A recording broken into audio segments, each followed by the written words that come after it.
सभी बंधुओं को नमस्कार।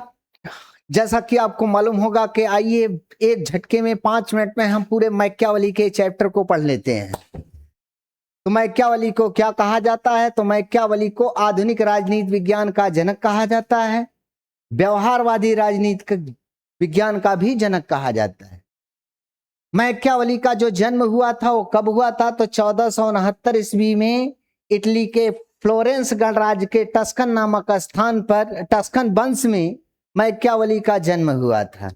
मैकियावेली के जो पिता थे एक वकील थे जिन्हें गणतंत्री व्यवस्था में विश्वास था। मैकियावेली बचपन से ही कैसा था? प्रतिभावान था।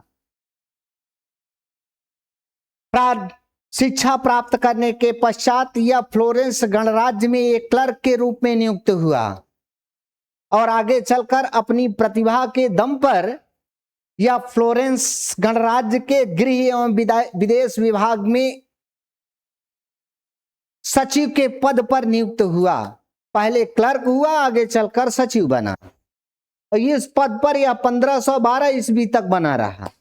इसकी प्रतिभा से प्रभावित होकर फ्लोरेंस गणराज्य की सरकार ने इसे फ्लोरेंस राज्य के राजदूत के रूप में नियुक्त किया और यह यूरोप के विभिन्न देशों में राजदूत के रूप में 23 बार कार्य किया। आपको मालूम होगा कि मर्सिलियो पेदुआ एक मध्यकालीन विचारक है जिसका जन्म 1275 ईस्वी में हुआ और जिसकी मृत्यु 1343 ईस्वी में हुई। मर्सिलियो पेदुआ की मृत्यु के पश्चात और मैकियावेली के जन्म के पहले यूरोप में पुनर्जागरण आंदोलन चल रहा था।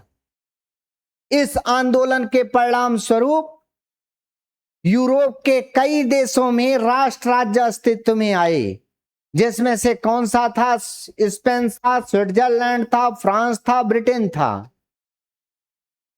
इन सभी राज्यों में राष्ट्र राज्य की स्थापना हुई, लेकिन दुर्भाग्यवश इटली में राष्ट्र राज्य अस्तित्व में नहीं आया। इटली इस समय 5 भागों में विभक्त था ना। कौन कौन सा था? नीपन्स राज था, मिलान राज था, रोमन चर्च था, वेनिस गणराज्य था, फ्लोरेंस गणराज्य था। इसमें राष्ट्र राज्य की स्थापना नहीं हो पाई और इटली का एकीकरण नहीं था। जब मैकियावेली को विभिन्न देशों में राजदूत बनाकर भेजा गया तो इसने यह देखा कि किसी देश में निरंकुश राजतंत्र है तो किसी देश में गणतंत्रीय व्यवस्था है। इसने देखा कि जिस देश के लोग अच्छे थे, ईमानदार थे, कर्तव्य परायण थे, चरित्रवान थे, वहां गणतंत्रीय व्यवस्था थी और जहां के लोग कैसे थे?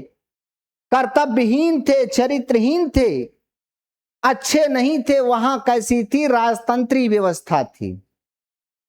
अरस्तु ने इटली की परिस्थितियों को देखा, क्योंकि इटली के लोग अच्छे नहीं थे, इसीलिए इसने गणतंत्रीय व्यवस्था का समर्थक होने के बावजूद भी निरंकुश राजतंत्रीय व्यवस्था का समर्थन किया ना। निरंकुश राजतंत्रीय व्यवस्था का समर्थन किया।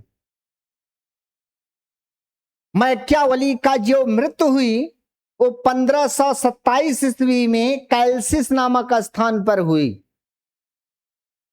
मैकियावेली आधुनिक काल का पहला राजनीतिक विचारक था जिसने राजनीति से नीति शास्त्र को पूर्णतः पृथक किया और राजनीति को पूर्ण वैज्ञानिक बनाया। इसीलिए इसे आधुनिक राजनीति विज्ञान का जनक कहा जाता है।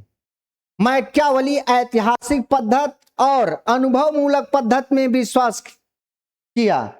अनुभव मूलक पद्धति में विश्वास करने के कारण ही इसे व्यवहारवादी राजनीति विज्ञान का जनक कहा जाता है या व्यवहारवाद का भी जनक कहा जाता है। मैकियावेली को धर्मनिरपेक्ष राजनीति विज्ञान का भी जनक कहा जाता है। मैकियावेली को इटली का अरस्तु भी कहा जाता है। मैकियावेली ने अपनी किताब द प्रिंस में सर्वप्रथम स्टैटो शब्द का प्रयोग किया और उसी स्टैटो से ही स्टेट बना। तो स्टेट शब्द का प्रयोग करने वाले पहले व्यक्ति जो माने जाते हैं वो मैकियावेली ही माने जाते हैं ना। तो मैकियावेली कैसे हैं? स्टेट शब्द का प्रयोग करने वाले कौन थे? मैकियावेली। इन्हें क्या कहा जाता है? इन्हें इटली का अरस्तु भी कहा जाता है। ठीक है, ये रहा मैकियावेली का संक्षिप्त परिचय। तो आज के लिए सभी बंधुओं को बहुत बहुत धन्यवाद।